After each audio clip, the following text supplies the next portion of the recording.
Olá, boa noite pessoal. Estamos aí começando uma live, mais uma live nossa, no nosso canal Senhor Criminologia. Nós vamos receber hoje o Dr. Marco Antônio Schecker, foi meu professor de psicologia no curso da Univale entre os anos de 2006 e 2011. Sejam bem-vindos, Marco Almeida, Pedro. Marco já está chegando aqui. Minha esposa Nayane, obrigado. Entrando aqui. Pousada Recanto de Minas, Christian Cabral. Seja bem-vindo, gente. Nós vamos começar. Hoje é behaviorismo e crime. Olá, Marco, boa noite. Oi, Lélio, como vai? Boa noite, meu caro. E bom, seja muito bem-vindo aí na nossa live. Quero te agradecer aí a sua disponibilidade de poder estar conversando com a gente hoje aqui sobre o behaviorismo e o crime. Uma conversa mais tranquila, mais aberta, nada assim muito sofisticado, mas com a abordagem clara, objetiva e com muita segurança que você sempre passa para a gente aí, tá bom? Eu Seja que bem-vindo. agradeço, né, o convite e espero que a gente possa, de alguma forma, debater o tema, né, e trazê-lo para um parâmetro, digamos assim, como você tem insistido, né, nos nossos diálogos, assim, acessível, né, numa linguagem que, de alguma forma, alcance, né, a profundidade que foi o behaviorismo na história, né, da psicologia e a contribuição para as áreas que estudam comportamento. E acho que uma delas é que nós vamos falar hoje, né, Só estou dentre passando outras. aqui, Marco, estou registrando aqui, já tem professores aí. A Aham. doutora Ana Amélia, juíza no Espírito Santo, Paulo Sumariva, professor de criminologia, delegado de polícia de São Paulo, Arthur Gueiros, do Ministério Público Federal do Rio de Janeiro, Cacau Demétrio. E seja bem-vindo. Marco, você deu aula de psicologia quanto tempo em faculdade, Marco? 13 anos. 13 anos. Esses 13 anos 13 anos. você lecionou mais foi sobre behaviorismo ou você começou em outra área e migrou depois para o comportamental? Como é que foi isso aí? Não, foi exclusivamente em análise do comportamento. Né? Eu nunca assumi outras disciplinas e conteúdos que não tivessem uma conexão, né, direta e indireta. Então, diferentes disciplinas, mas todas dentro da área de análise do comportamento, que inclui o behaviorismo, obviamente. Né? Ô Marco, conta pra gente aqui, isso já começou a mexer com você na faculdade? E o que é o behaviorismo? Conta pra gente aí, conta pra gente, isso mexeu com você como aluno ou depois como profissional? Como é que foi que você chegou ao behaviorismo? Conta pra gente. Sim, eu sempre falei, eu sempre disse na minha graduação que o behaviorismo me escolheu, não foi eu que o escolhi, né? Porque o meu primeiro contato foi no segundo período do curso. Eu comecei psicologia em 1994. E já no segundo período daquele ano, eu tive uma identificação e uma intimidade muito grande com a abordagem. E a partir daí eu me dediquei basicamente a minha graduação inteira a estudar a abordagem, a me especializar. Então eu já fui um aluno de graduação que ao terminar o curso, eu já tinha uma convicção absolutamente completa e já, né, estruturada do que eu queria dentro do campo das ciências do comportamento. E assim fui para São Paulo fazer também o mestrado e foi numa área bem específica, né? Foi na PUC de São Paulo que eu estudei. Então, lá eu já tive a oportunidade de ter, digamos assim, professores ultra especialistas em behaviorismo, um mestrado, inclusive, exclusivamente dessa área. Não era multidisciplinar, era um mestrado de análise do comportamento. Ah, tá. Ô Marco, e conta pra gente, assim, para as pessoas que são leigas aí, o que seria o behaviorismo, assim? Meu caro, o behaviorismo foi um movimento dentro das ciências comportamentais, né, que emergiu a partir de um contexto científico e cultural da época, no qual havia um olhar exclusivo para construtos internos do ser humano. O que significa isso? Havia a explicação do comportamento a partir do conceito de mente E esse conceito era bem fortalecido na época. Apesar da psicologia já ter iniciado como uma ciência empírica, estudando processos bem simples de aprendizagem, as ciências, digamos assim, mentalistas, né, elas predominavam. O movimento do behaviorismo, ele veio como contraponto a esse mentalismo, trazendo exatamente a perspectiva de uma análise do comportamento a partir do estudo técnico, científico, empírico, contextualista, né, do fenômeno comportamento. Então, a gente passou a estudar esse fenômeno de uma forma mais objetiva, né, de uma forma mais técnica, e foi se desenvolvendo ao longo dos últimos 100 anos a abordagem, incluindo aí vários aspectos, né, do entendimento tanto dos processos observáveis e dos processos internos do ser humano, que nós entendemos também que se enquadra no conceito de comportamento, como pensar, sonhar, enfim, todos os processos cognitivos, né? Então, nós temos uma abordagem completa e que tem uma pretensão explicativa para processos tanto os observáveis quanto os internos do ser humano. Mas é uma proposta bem diferente de uma proposta mentalista, né? Ô Marco, o behaviorismo, ele tem uma perspectiva determinista, ou o behaviorismo ele aceita o livre-arbítrio, ou qual que é a forma que o behaviorismo olha para o comportamento humano nesse ponto? O behaviorismo adota a postura do que nós chamamos de determinismo histórico, né? Então, isso quer dizer que comportamento tem determinações? Sim. Isso é fato, isso é evidência. O comportamento é produto de processos internos do ser humano? Não. Os processos internos já é um comportamento a ser explicado, ele não é a causa de, né? Essa talvez seja uma grande diferença. Então, eu não digo que eu faço porque eu pensei. O pensar já é um comportamento construído na interação com as variáveis da vida, do mundo em geral. Então, se você me perguntar, é possível definir o ser humano ativo ou passivo, né, na aprendizagem? Eu diria que ele é tanto ativo quanto passivo. Talvez a frase que traduziria isso seria dizer assim, que o homem é o produto e produtor das condições que o produz. Quer dizer, como nós somos a ciência que estuda a consequência do comportamento e o efeito dessa consequência sobre o que nós fazemos, nós estamos dizendo que eu atuo, eu manipulo, eu faço intervenções no mundo, mas eu sofro as consequências dessas intervenções no que eu vou fazer no futuro, que a gente chama de probabilidade de ação. Então, esse é um processo dialético, ele não tem um começo, meio e fim de um determinismo ingênuo no qual um ambiente produz comportamento. Não funciona assim. Ele é sempre um produto gradual, cumulativo e histórico. Ele não é do momento.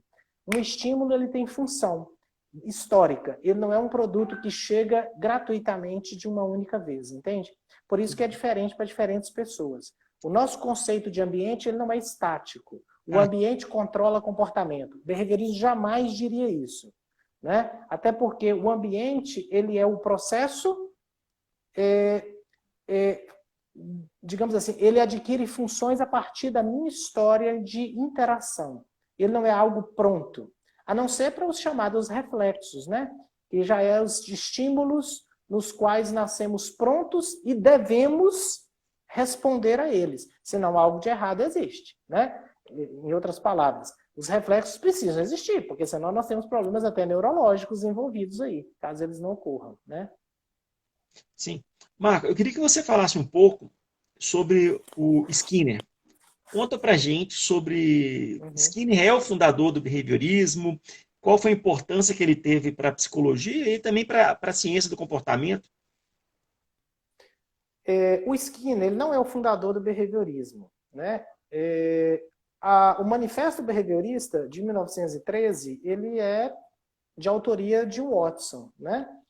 Que na verdade não marcou história para análise do comportamento como referência. Ele foi aquele que de alguma forma publicamente se manifestou dizendo: chega de um discurso mentalista, precisamos estudar o que a ciência alcança. O que eu quero dizer com isso? Eu não estudo o que o cientista elege como objeto. Eu estudo o que os métodos da ciência conseguem alcançar como objeto. Então, o Watson ele foi claro, ele disse o seguinte: se eu não tenho acesso e eu não posso mensurar o meu objeto, então eu estou estudando o quê? Eu estou estudando um objeto de uma ciência ou eu estou estudando o construto que o cientista fez daquele objeto? Tá claro?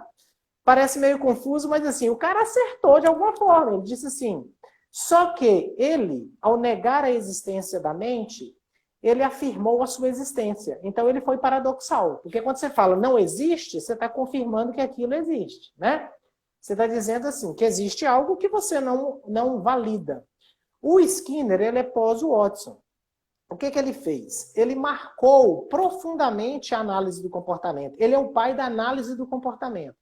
Então, nós temos diferentes behaviorismos na história.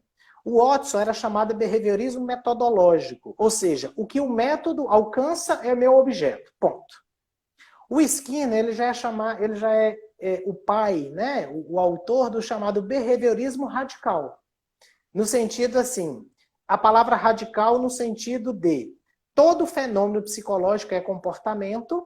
Ele resgatou a introspecção como um método possível de estudo. Ou seja, o que as pessoas relatam, e ele escreveu um livro sobre comportamento verbal, em 1958 esse livro foi lançado, que exatamente tenta retratar coisas que o Watson jamais faria, que é função da linguagem, enfim, subjetividade.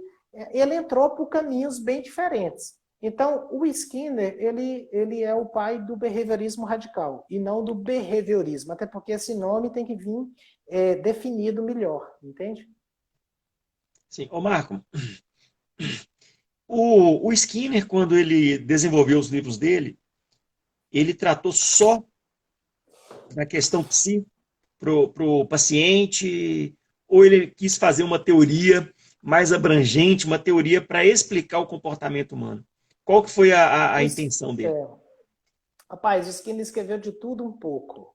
Se você olhar a literatura e os livros que ele escreveu, ele foi um cientista muito técnico, ele estudou comportamento em animais no laboratório, então ele estudou basicamente, digamos assim, ele tinha uma crença. Na verdade, assim, toda ciência tem que ter um pressuposto.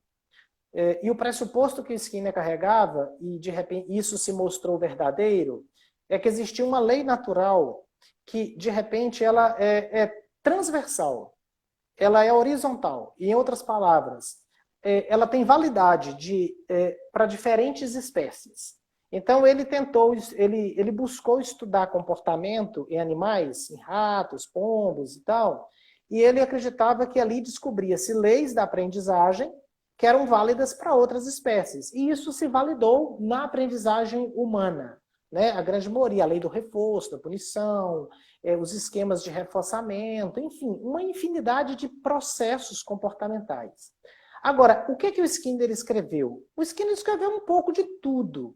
Se você for lá na Veja, nas capas amarelas, na década de 90, o Skinner saiu nas capas amarelas da Veja. Né? Eu tenho a entrevista dele, ele foi entrevistado, e ele foi categórico lá em dizer o seguinte: se nós não fizermos algo pelo planeta, o planeta está em apuros.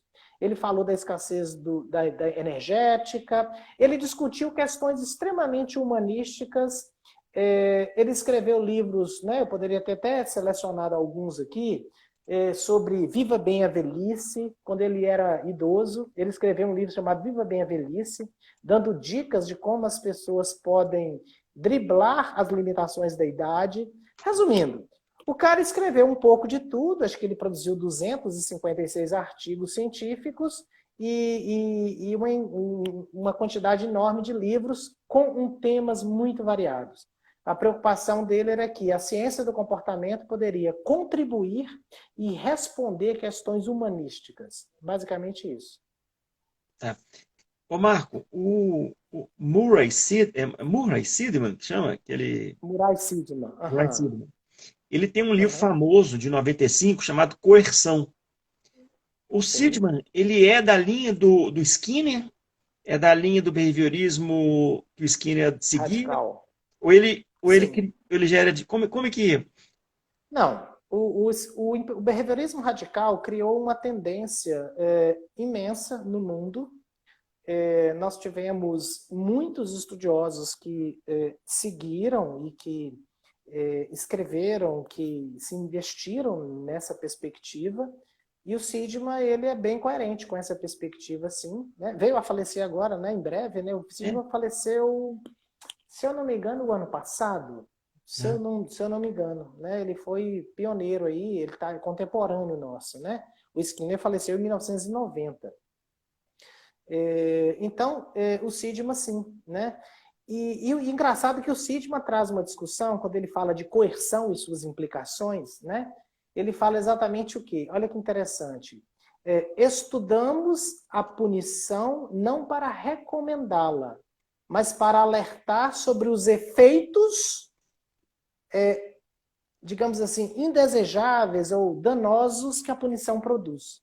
Então, é engraçado que os behavioristas foram interpretados como os aconselhadores de métodos coercitivos. E, na verdade, tudo que eu já estudei em análise de comportamento só me diz o seguinte: punir não é recomendável porque tem consequências. E nós estudamos essas consequências e demonstramos elas. Então, assim, é bem estranho, às vezes, o que eu escuto nesse sentido. E o Sidman foi um dos que falou explicitamente sobre as consequências da coerção e, como você deve ter lido e visto, sobre contra-controle, né? Aquela coisa toda assim, todo sistema coercitivo cria uma oposição, né? Um contra-controle, um boicote, uma rebelião, enfim. Eu acho que são coisas que vão trazendo consequências negativas, né? ô Marco, a psicologia social, ela lida muito com crime, assim, você tem aquele caso lá, o Philip Zimbardo lá, que é um expoente lá da psicologia social norte-americana, teve aquele experimento Stanford, Uhum. teve aquele experimento do carro lá que foi abandonado lá em Palo Alto e que foi abandonado também uma situação parecida, acho que no Bronx, eu acho, e aí teve altos experimentos sociais. A análise de comportamento já se deteve em algum momento para tratar do crime ou a punição social que existe por conta do crime? Ou isso não é um tema que é um tema mais da psicologia social, assim? O que você... Olha, ser psicólogo social e ser adepto ou ter afinidade com uma abordagem ou outra, isso é possível, né? O que isso significa? Você pode ter psicólogos sociais que trabalham com a abordagem da análise do comportamento, do behaviorismo, ou em outras abordagens, né? Eu tenho amigos, doutores em universidades que são psicólogos sociais, analistas do comportamento. Então, assim, o estudo do crime, o estudo da delinquência, né, ele é estudado pela análise do comportamento. Existe uma área da análise do comportamento que estuda práticas educativas parentais, que tem vários artigos que tentam correlacionar modelos educativos parentais e consequências na fase adulta, né? Isso significa que já existe assim existem evidências de que isso tem correlação, né, com delinquência, enfim. É como se nós estivéssemos dizendo assim, existem estudos que vão para instituições que acolhem, por exemplo, adolescentes infratores e fazem um mapeamento de processos educativos que eles foram submetidos e tenta correlacionar isso com o comportamento atual deles. Tem pesquisadores em análise de comportamento especialistas nesse assunto e nesse tema em especial, né? Ô Marco, você sabe dizer se a análise de comportamento ela já mexeu com aquelas pesquisas de longa duração? Aquelas pesquisas que vão Longitudinais? longitudinais, que Uhum. vão acompanhando o sujeito 20, 30 anos ao longo da vida? o método privilegiado da análise de comportamento para estudar comportamento é o chamado delineamento de sujeito único. Então, o que isso significa? Se um analista do comportamento for fiel ao behaviorismo, à análise do comportamento em si, ele, num mestrado, num doutoramento, ele teria que privilegiar esse método. O que eu quero dizer com isso? Estudar o comportamento daquela pessoa e comparar o comportamento daquela pessoa com ela mesma ao longo do tempo. Então, o analista do comportamento, ele não privilegia, ele não adota a chamada delineamento de grupo. Isso significa o seguinte, ele não compara o sujeito com a média do grupo, porque ele entende que o delineamento de grupo, ele cria um sujeito arbitrário, chamado sujeito médio. Né? O analista do comportamento, como ele estuda comportamento e seus determinantes, entende que as influências são personalizadas, fazem parte daquela história, então nós fazemos o chamado delineamento de sujeito único. Então, existem pesquisas que estudam desenvolvimento de repertórios, comparando a pessoa com ela mesma ao longo do tempo. E são muito interessantes. Inclusive, existem mestrados e teses, dissertações e teses só sobre esses delineamentos, esse modelo de delineamento, que, na minha opinião, é o mais fidedigno, o mais difícil de fazer e precisa de muita pesquisa, porque nós vamos ter, para ter volume, imagina você estudar sujeitos únicos e ter volume, é muito trabalhoso, que é diferente das pesquisas que saem assim com 1.000 pessoas, 2.000, fica parecendo que tem uma validade enorme. Eu entendo que a estatística dá conta de diminuir o impacto do tamanho do número de sujeitos na conclusão. Eles são bons nisso. Então, mas não é análise do comportamento. A análise do comportamento trabalha de outro jeito. Então, existem sim, principalmente em vários campos. Por exemplo, autismo, desenvolvimento. Né? Você vai mensurando o repertório ao longo do tempo e vendo o efeito. A psicoterapia, ela é, por excelência, um delineamento de sujeito único. Eu não estou aqui como terapeuta, por exemplo, para comparar ninguém com ninguém. Isso é a essência da análise do comportamento, é a comparação. Mas a comparação, e eu falo isso clinicamente, inclusive, que a melhor comparação que existe, e a única que é válida de verdade, é comparar você consigo mesmo. Essa daí não se poupe de fazê-la. Agora, comparar você com as pessoas é um método muito ruim, penso eu. Marco, nós estamos vivendo a epidemia do Covid-19 e eu notei que algumas pessoas estão adoecendo. Na verdade, a gente tem que se controlar e se precaver para não adoecer, porque esse evento é um evento gigantesco, né? Assim, provavelmente, daqui a 100 anos, nos livros de história, esse evento vai estar... Nós estamos vivenciando um evento de grande importância. Como que o behaviorismo pode ajudar as pessoas a atravessar esse momento e sair lá na frente de uma melhor forma possível? Qual que é a visão do behaviorismo para ou na clínica ou numa visão geral, o que as pessoas podem, como elas podem agir no seu dia a dia? Eu recomendo a separação de 2 fatores. Medo versus proteção. Você pode se proteger com medo, você pode se proteger sem medo. Né? Porque, então, o que acontece? Essa separação entre o que eu posso fazer e o que eu sinto ao fazer, eu acho que é uma separação importante e que pode contribuir para que as pessoas tenham uma visão diferente do que está acontecendo.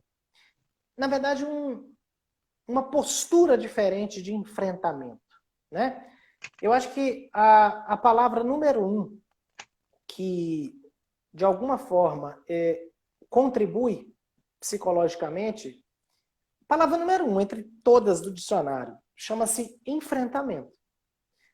Enfrentamento não é ir para a porta do hospital e dizer, deixa eu pegar o Covid para me enfrentá-lo. Enfrentamento começa dentro de mim, né? como que energia eu coloco e que energia eu tiro das experiências que eu vivo. Então, separar medo de proteção. Então, o que podemos fazer? Nos proteger. Fora isso, é contar com a sorte e esperar que a ciência nos dê respostas, né? Sim. Acho Ô, que esse é Marco, um ponto importante. dentro do que você respondeu aí, a criminologia, ela separa um medo em medo objetivo, né? Medo de probabilidades que pode acontecer uma coisa com você, um fato com você, e o medo subjetivo. Uhum. E Uhum. aí a polícia bate muito nessa tecla, isso é medo subjetivo, isso é medo. Mas a pergunta é essa que eu quero fazer para você. Esse medo subjetivo que as pessoas têm, se a pessoa não lidar bem com ele, pode levar essa pessoa a adoecer? Qual que, dentro, e qual que, e o que o behaviorismo pode propor para, em termos de terapia, para as pessoas que não conseguem lidar com isso sem uma ajuda de um profissional? Como é que pode ser feito? Como é Uhum. que é feito a abordagem? Bom, vê se eu entendi.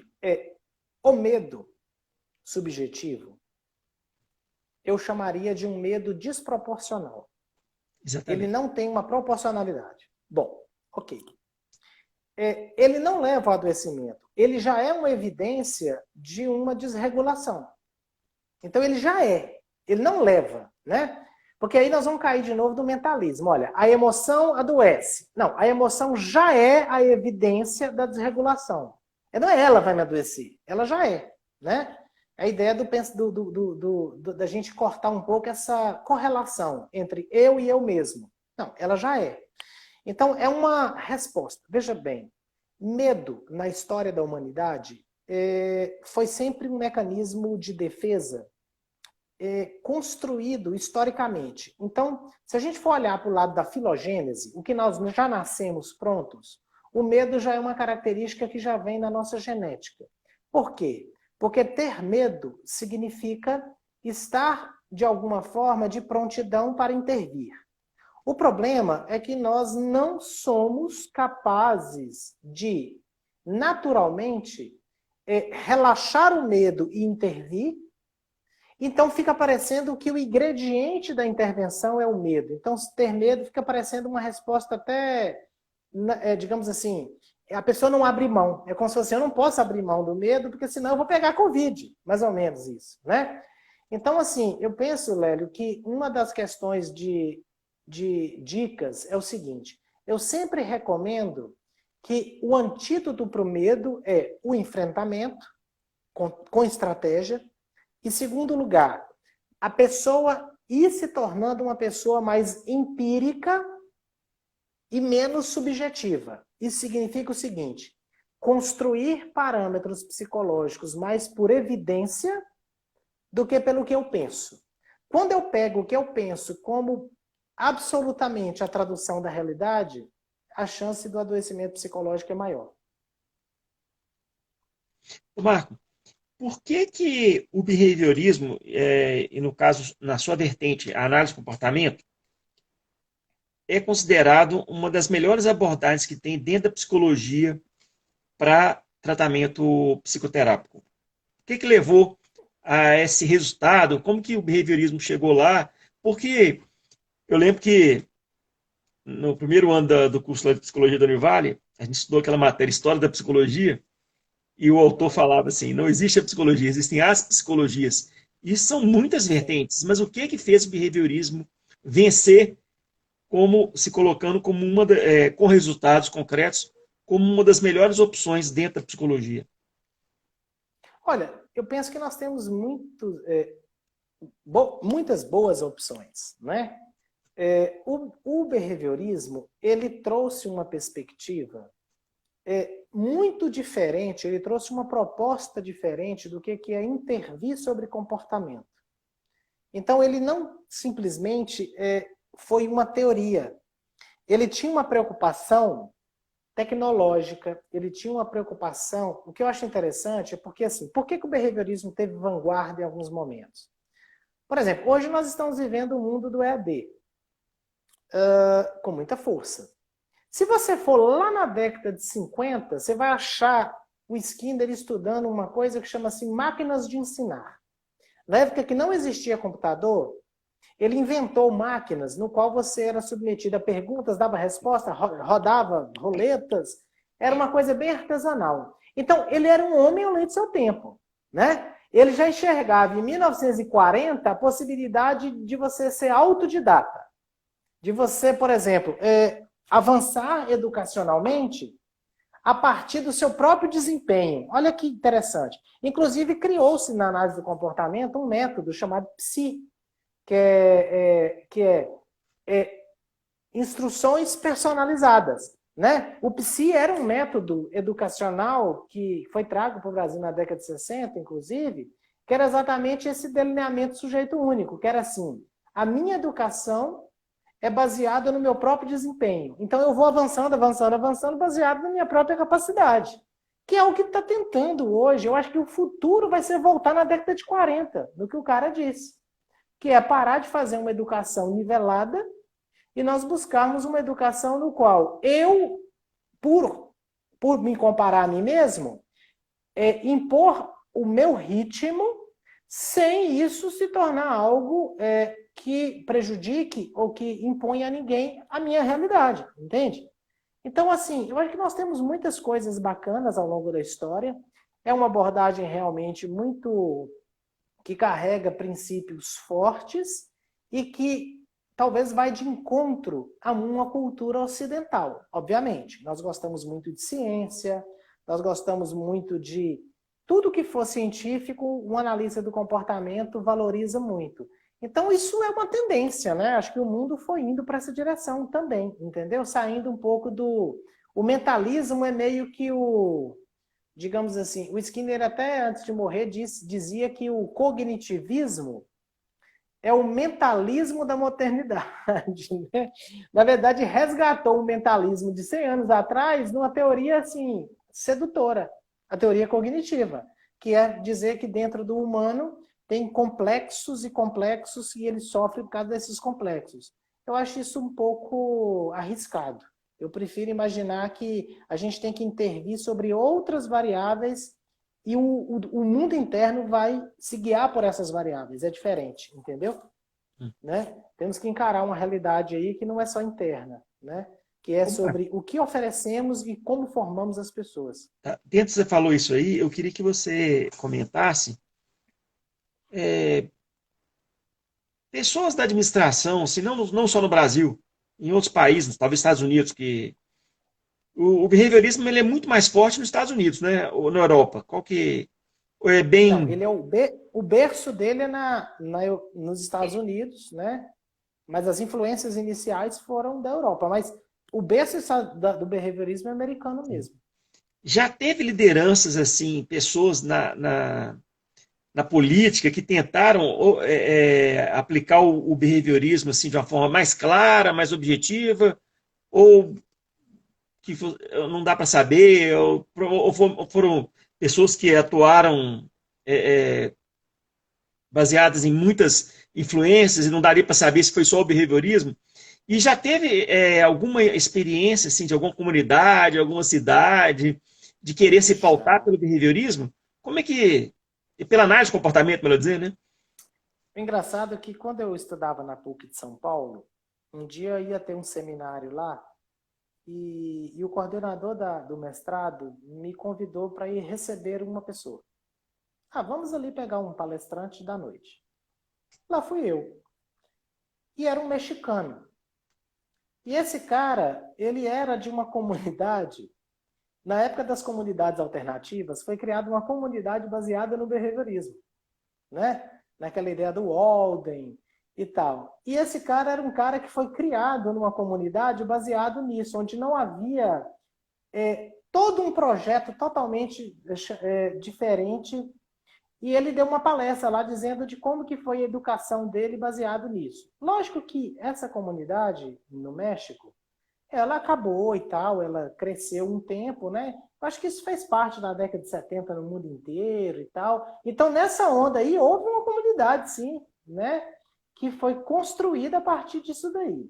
Agora, o behaviorismo envolvido na política e tudo, para você ter uma ideia, na Segunda Guerra Mundial, o Skinner foi convidado a criar um projeto. Isso tem um livro, um artigo sobre isso. Ele ia fazer, ele tinha uma capacidade tão precisa de fazer pombos se condicionarem, que queriam construir mísseis teleguiados com os pombos dentro. E o pombo ia teleguiando. Existia um projeto que o governo financiou. O cara, na época não havia tecnologia digital, que esses animais iam respondendo a estímulos dentro do míssil, vamos dizer assim, e teleguiando.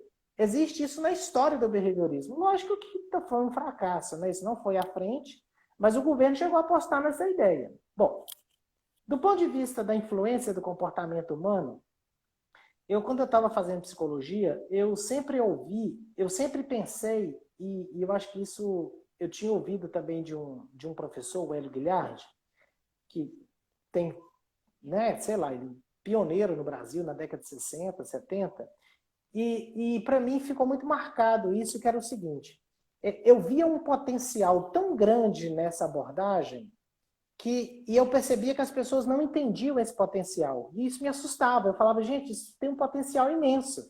Eu acho que isso me ajudou a sair na frente em muitos aspectos. E depois, quando eu vejo hoje toda essa linguagem do coaching, da psicologia cognitiva, eu acho que nós, behavioristas, fomos péssimos em fazer a propaganda do que fizemos. Todo mundo importou isso, todo mundo pegou carona nisso, e a raiz ficou esquecida. De onde isso veio? Tá lá, tá na história, entende? Entendi. Ô, Marco, e por que geralmente a terapia que é utilizada com a técnica do behaviorismo, ela tende a ter resultados assim um pouco mais rápidos, né? Lógico que cada caso é um caso, né? Nós sabemos disso que cada ser tem esse. Por que ela, comparando-se com outras formas de terapia, o que você acredita que leva a esse resultado? Olha, a psicoterapia, chamada a terapia analítico-comportamental, baseada no behaviorismo radical e tal, não é uma psicoterapia breve. Não é uma verdade isso. Porém, ela tem etapas importantes que o terapeuta seguia por elas. Por exemplo, ela tem uma etapa de intervenção, e às vezes essa etapa dura 3 meses, 4 meses, 6 meses, dependendo da complexidade, e depois tem uma etapa de manutenção, que é tão importante quanto. Só que a psicoterapia não é um processo em si. Psicoterapia, uma coisa é psicoeducação. A psicoeducação ela tem começo, meio e fim. A psicoterapia, como um processo de desenvolvimento humano, tem interrupção, mas não tem fim. Tá claro? Existe uma grande diferença. Ó, vamos interromper e retomar em outro momento, que seja. Mas o fim não existe nesse sentido. Alcancei o fim. Isso é o discurso do coaching. Parece que eu estou treinado e agora é o seguinte, estou pronto. Aí a vida muda. Eu tenho que treinar de novo, de, sei lá, outros repertórios, outras coisas. Então, a psicoterapia comportamental, ela até começou na década de 60 e 70 como uma psicoterapia prescritiva. Ou seja, o terapeuta ele iria prescrever condições, prescrever intervenções, e as pessoas iam lá intervir no mundo e tal. O próprio americano é muito prático nisso, né? Ele quer te... porque assim, eu acho que o americano segue regras melhor do que nós.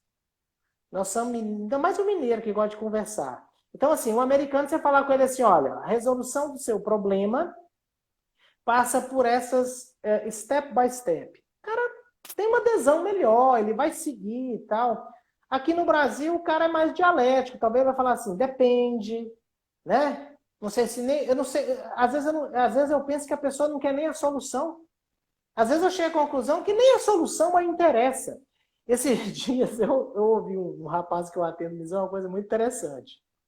A psicoterapia não atendia bem aos anseios da família, que é muito comum. E aí eu comentei com ele que eu achava que a família tinha uma certa frustração com o resultado e tal. Aí ele falou assim: uai, meu pai não me colocou num adestramento, né? Ele colocou numa terapia. Ah, mas por quê? Uai, se ele quisesse que eu respondesse aos desejos dele do jeito que ele quer, ele teria me colocado no adestrador. Mas eu vim fazer psicoterapia, não estou no adestramento. Eu falei assim, bem pensado, quer dizer, ele tem que entender que a psicoterapia pode até piorar as coisas, porque você vai se tornar um cara muito mais incompleto nas suas colocações, o que não pode agradar, o que pode não agradá-lo. Então, eu acho que isso define, Léo. Eu acho que a grande questão é o seguinte: como nós trabalhamos com personalização, eu não tenho uma resposta para todas as pessoas. Basicamente, eu tenho para dizer que tem pessoas que têm um anseio de autoconhecimento muito mais amplo do que outras. Tem outras que não têm absolutamente nenhuma liga com isso, nunca vão parar para estudar a complexidade que elas mesmas são e que o mundo é, e eu respeito. Então, assim, eu quando atendo uma pessoa, eu já tenho um parâmetro bem rápido do caminho que a gente vai trilhar junto. Eu já tenho uma noção, assim, rapidinho eu consigo tirar a ideia de por onde vamos e por onde não vamos, entende? Entendi. Vamos lá. Deixa eu agradecer aí essa live, passou rapidinho 1 hora. E como o nosso... Nossa, mentira. Deu 1 hora. Como o nosso tema aqui foi sobre behaviorismo, um pouquinho do crime, eu queria que você Uhum, falasse nesse final sobre a punição. Que a punição uhum. tem tudo a ver com o crime, né? E eu quero saber o seguinte, a punição, O modelo é esse, né? é, fala pra gente da punição, dos males que o behaviorismo ele conseguiu descobrir sobre a punição ao longo do desenvolvimento da teoria. Olha, eu vou falar muito, eu vou representar a análise de comportamento, mas vou dar uma opinião muito firme sobre isso, muito clara. A punição, tecnicamente, cientificamente, ela só produz um efeito, chama-se supressão do comportamento. Porém, todo comportamento punido, ele tem uma recuperação espontânea na ausência da agência punitiva. Isso é fato empírico. Um comportamento que é punido, na ausência do fator punitivo, da instituição, da pessoa, do regime, ele vai emergir. Chama-se recuperação espontânea. Então, punição não resolve, não é educativa para mudar percurso. Eu acredito que nós temos alternativas à punição, porém a sociedade não aceita. E essas alternativas, eu diria que passam por onde? Tem um ditado que eu acho que para a vida serve, tem um princípio que é assim: sujou, limpa. Quebrou, conserta. Correto? E Correto. assim por diante. Então, veja bem, se nós tivéssemos um modelo que atribuísse às pessoas responsabilidade, e já não é mais opção, é uma imposição mesmo. Você é responsável pelo que você fez. E você vai limpar a sujeira que você fez. Eu acho que nós tivéssemos um modelo, que eu não tenho esse modelo pronto, mas podemos pensar melhor. Eu acredito que nós teríamos resultados efetivamente mais positivos. Punir é, inevitavelmente, construir ou empurrar para o futuro um problema que nós não somos capazes de resolver hoje. Isso, eu estou falando aqui sem emoção, não estou dizendo aqui para pai de vítima, não estou dizendo aqui se nós desejamos a vingança, não estou dizendo nada disso. Estou dizendo assim, tecnicamente, é um fracasso absoluto a punição. Empiricamente. Não tem uma pesquisa no mundo que eu conheça que mostre que a punição produziu algum efeito positivo. Eu não conheço. Se alguém tiver, que me apresente. Eu não conheço. Nós estamos aqui com a presença da doutora Laura Elisa, advogada de Direito de Família, professora da PUC. Ô Marco, o adolescente, nós falamos aí de muita coisa aí sobre o behaviorismo, sociedade, punição, mas o adolescente é um caso específico na sociedade. O behaviorismo, ele também ele trabalha, porque o adolescente muitas vezes, pensa bem, o behaviorismo trabalha com regras, com comportamento. Como lidar com os adolescentes assim, já que é uma outra realidade o behaviorismo pode se aplicar tanto para adolescentes como para adultos, ou geralmente ele é aplicado mais para adultos? Como que você avalia isso? Ele é aplicável do nascer ao morrer. Ele é aplicável em comportamento humano. Então, não existe uma definição, como uma abordagem, ele não se aplica a uma faixa etária. Ele estuda comportamento e seus determinantes. Então, é uma metodologia de estudo, é uma ciência comportamental que estuda comportamento. Então, por exemplo, a adolescência é recheada de fenômenos próprios da adolescência, que devem ser estudados. As abordagens estudam a adolescência, e a análise de comportamento é uma delas, né? Então, agora é interessante que a análise de comportamento não é uma abordagem desenvolvimentista. Tipo assim, fases da vida. Criança, adolescente, adulto, idoso. Não. Nós somos uma abordagem evolucionista. Ela não é uma abordagem desenvolvimentista. Desenvolvimentista. O que isso significa? Nós não classificamos pessoas pela idade. Muitas vezes, se eu tiver que ter critérios de o que é uma pessoa madura, uma pessoa amadurecida, um adulto completo, eu posso achar uma pessoa com 20 anos que eu enquadraria nesse conceito e uma de 50 que não. Então, de que vale a idade? Né? Então, nós não somos uma abordagem que classifica as pessoas por faixas etárias, mas pelo processo evolutivo, é uma abordagem evolucionista e não desenvolvimentista, entendeu? Acho que é por aí. Ô, Marco, obrigado por você ter concedido esse seu tempo. Você estava atendendo até poucos minutos antes de gente começar aqui a Até live. agora há pouco, é verdade. E como que. Deixa pra gente aí, como que as pessoas podem entrar em contato? Como que as pessoas podem entrar em contato com você profissionalmente para. Rapaz, olha, eu trabalho hoje em dia, eu não estou vinculado a instituições, à universidade. Andei lançando alguns investimentos, tipo dar aula em pós-graduação, aí eu vou ali, dou um final de semana. Né? Eu trabalho em Governador Valadares, nós temos um instituto aqui chamado Instituto Comportamento, no qual eu coloco todas as minhas energias, eu me tornei um psicólogo clínico, assim, em primeiro lugar, mantenho algumas atividades da minha característica, porque para mim ser educador, professor, enfim, né, é uma atividade que faz parte da minha história e que está intrinsecamente ligado comigo. Então, o nosso contato aqui, né, eu tenho meu e-mail, que é marcoschecker@gmail.com. Nós temos os telefones aqui do Instituto, né, tanto o WhatsApp, nós temos um site, que é institutocomportamento.com.br.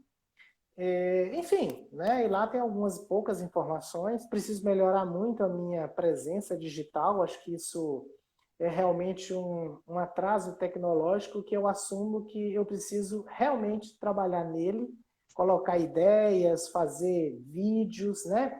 Eu tenho um canal no YouTube que está precisando ser retroalimentado de muitos anos, da minha época de professor, que é Comportamento, Marco Antônio Schecker, né? Lá tem vídeos, aula, né? Bem técnico, assim. Ele não é um canal de opinião, não. É um canal bem técnico de disciplinas, né? Então é por aí, né? E temos os telefones aqui do consultório, e-mail, enfim, né? O que eu puder contribuir academicamente, terapeuticamente, é o meu trabalho e o que eu gosto de fazer mesmo. Tá bom, Marco. Gente, muito obrigado por vocês terem participado. Quem for assistir a live depois, muito obrigado também. Ô, Marco, você está convidado para futuramente a gente voltar, fazer outras lives, conversar, Sim. as pessoas, trazer a psicologia para as pessoas conhecerem mais. Acho que a psicologia é um saber muito, muito bonito, muito útil para a sociedade. Eu fico, às vezes, observando alguns profissionais de direito chamando medicina, psicologia de ciências auxiliares. Eu acho isso ver o seguinte, o conhecimento todo está no mesmo nível, não tem essa de... na verdade, ela quis falar assim, que o direito, o direito às vezes pega emprestado conhecimentos mas eu não, isso é uma abordagem de 50 anos atrás, não se usa isso. Acho que o conhecimento está tudo no mesmo nível e a psicologia tem muita utilidade para a sociedade. Deveria ser Psicologia assim... é uma ciência independente, uma ciência Independente. fantástica, é uma ciência que sobrevive de métodos próprios, ela não precisa importar. Na verdade, o que, que acontece? Nós temos uma vida própria dentro das ciências, né? Nós somos uma opção de explicação, de intervenção para onde haja comportamento humano, para contribuir para a medicina. Na verdade, nós somos tão coringa que nós somos capazes de contribuir para do direito à medicina, à engenharia, onde houver gente e houver comportamento, acho que a gente pode estar junto, entende? Não, é isso mesmo, Marco. E eu vou te falar uma coisa que a gente do direito tem que aprender muito com a psicologia. Na psicologia, a mentira não vale nada. E no direito, infelizmente, a mentira ainda ela tem algum valor, não deveria ter. Mas, assim, a psicologia, eu acho que ela traz muita segurança e traz muito progresso para a humanidade. Marco, muito obrigado. Esperamos ver você em outras lives aqui. Até a Eu próxima. que agradeço. Um Você foi, abração. né? Eu que Tchau, agradeço. tchau. Obrigado, você, Tchau, Léo. Um gente. abração, meu cara. Alô.